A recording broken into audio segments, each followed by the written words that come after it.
คนก็คือนอนหนุนตักกันเล่นกันเอาเท้าไปจุ่มน้ำเอาน้ำสะบัดขึ้นมาแบบว่าคนอื่นเขาเครียดหมดจับมือกันเดินขึ้นไปข้างบนแบบชั้น5 ชั้น 6อะไรอย่างเงี้ย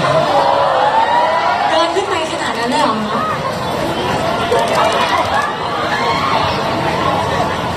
ก็น้องบอกอยากไปดูชั้น7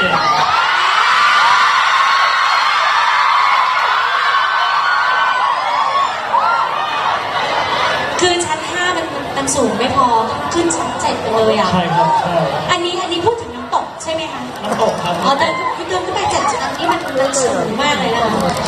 แล้วเป็นไงคะ